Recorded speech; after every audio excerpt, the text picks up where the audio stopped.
We're dropped into the action with Maddie Franklin, new to the hero scene, but already flying high as the newest Spiderwoman. One moment she's patrolling New York, the next, she's yanked into an intergalactic showdown. Her opponent, Johnny Storm, the Human Torch, who wastes no time with jabs, both verbal and literal. He scourges through the sky, teasing Maddie's Spidey mimicry. Maddie strikes first, agility, strength, and attitude in full force as she sends the torch crashing through a building. While she muses over her victory, to her surprise, Johnny rises from the rubble behind her, unharmed and grinning. Boo!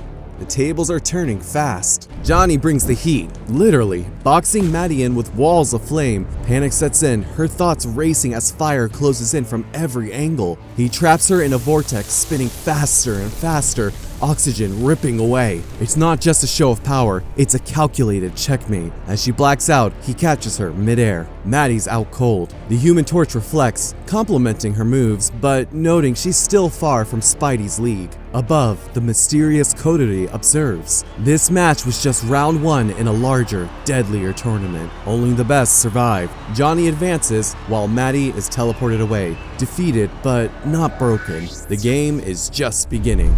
Meanwhile, elsewhere, Iron Man surveys a strange alien jungle. Though he was meant to be teleported home, he suspects he's still aboard the coterie's vessel. The environment is alive, wild and wrong, organic yet teeming with tech. Sensors pick up an unknown contact closing in. Tony readies himself. He's not alone in this strange arena, and something is hunting. Ambushed by acid-dripping alien beasts hunting in packs, he tries to repel them with repulsor blasts, but they're fast, coordinated, and brutal. Tony takes hit after hit, the armor groaning under the force. His internal systems lag, matching the sluggish atmosphere around him, and just as he regains footing, another creature looms, fangs bared, eyes glowing. The ambush slams Tony hard into the ground. Just when it seems the predators will overwhelm him, backup arrives. A swift, deadly figure cuts through the chaos. It's Psylocke, fierce and unflinching. She slices and taunts, turning the pain back on the monsters. A pink blast rips through the creature before she finishes. Now ready to continue her earlier fight with Iron Man. The arena shifts. Now, it's Mr. Fantastic versus the Hulk. A reader-voted showdown. Reed Richards enters with logic and stretch, trying to stay one step ahead of the Green Goliath's rage. Hulk roars, fists smashing, while Reed dodges and bends like liquid rubber. Reed calculates, choking Hulk with his body, cutting off oxygen, but Hulk's brute strength is rising, and so is the tension. Reed's plan turns against him. Hulk inhales, creating a suction so strong it begins to pull Richards inside him. The genius strategist can't keep up. He's suffocating, compressing within Hulk's maw. Reed collapses and is spit out. The victor is swift. The winner of this contest, the Incredible Hulk! The reaction is mixed. One declares the match rigged, but Hulk stands tall. Next up, Human Torch versus She-Hulk. Johnny's fired up, but Jennifer Walters isn't here to play. She hurls a bulldozer like it's a paperweight, kicking off the match with explosive force. The impact gouges the trench and floods the battlefield with dust. Johnny counters with a Nova Flame Blast, but the choking dirt clouds limit his sight.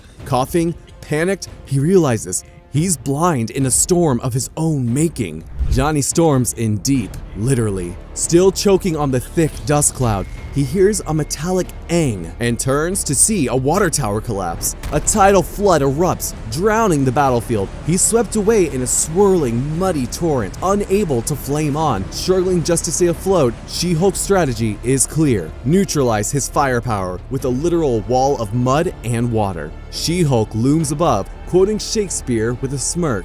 "We came not to praise Caesar, but to bury him." She plunges Johnny beneath the muck, declaring her victory. But the torch isn't down yet. He erupts from the water, burning bright with renewed fury. "In your dreams, lady!" She may have tried to snuff his flame, but he's trained for this. The fire is back on. Torch flips the script, superheating the soaked earth around She-Hulk into cracked, dried concrete. She tries to rise, but the ground hardens beneath her. Johnny monologues as he literally cooks the battlefield. She struggles, muscles straining, but the heat is relentless. Her strength meets its match, not in force, but in temperature. She collapses under the heat stroke, stunned. Elsewhere in the cosmos, the scene shifts to Storm, Aurora Monroe, adrift amongst starlight and memory. Her connection to the ancient spacefaring Akanti is interrupted violently by the vicious Imperiatarch, a cruel hunter of cosmic creatures. The coteries' manipulations run deep, and Aurora's pain runs deeper. Her body falls, but her spirit remains strong.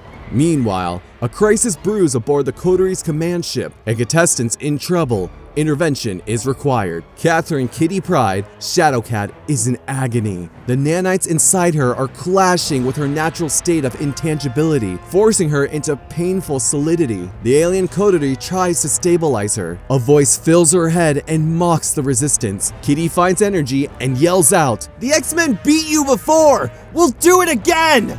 Back in the alien biome, Iron Man continues analyzing the skeletal environment, organic, immense, and possibly grown rather than built. His armor's protections hold against the nanites, but only just. Tony focuses on dissecting the micro-machines to reverse engineer them, using one tool left untouched, his brilliant mind. As he tinkers beneath the trees, Psylocke watches, doubtfully. Tony notes Psylocke's hostility hasn't faded since their previous battle, and though her powers are still inactive and she's tied up, she's clearly scheming. He theorizes the nanites suppress mutant abilities, but also sees a path to restore them. Reprogram the nanites with customized Stark tech. It's a delicate process, but as sensors pick up a new teleported arrival elsewhere, Tony can't afford to stop. Success! His nanites cure the infection and trigger Psylocke's psychic powers, but she reacts instinctively after secretly freeing her tied hands, still locked in battle mode. Her psychic blade ignites and lashes out. Tony, shocked but unwilling to fight her, takes the hit square in the helmet. Ah! He crashes into the ground, his compassion and genius undone by a single strike. New match, Human Torch versus Storm.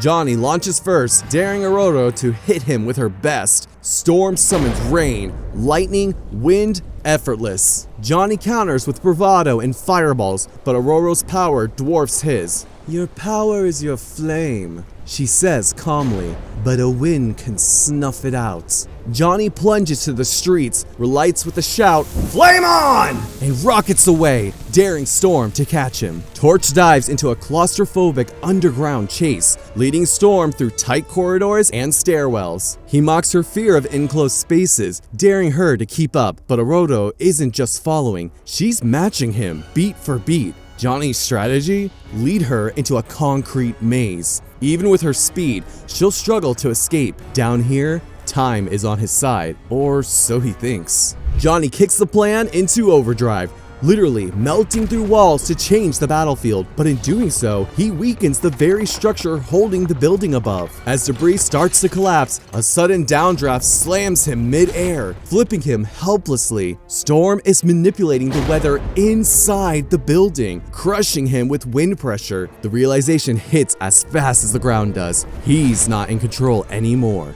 Pinned and powerless, Johnny is trapped under rubble as Storm hovers overhead, controlling the very air.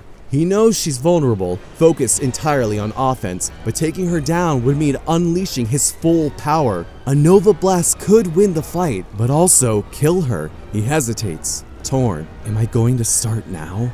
To win some stupid contest? In the end, his conscience wins.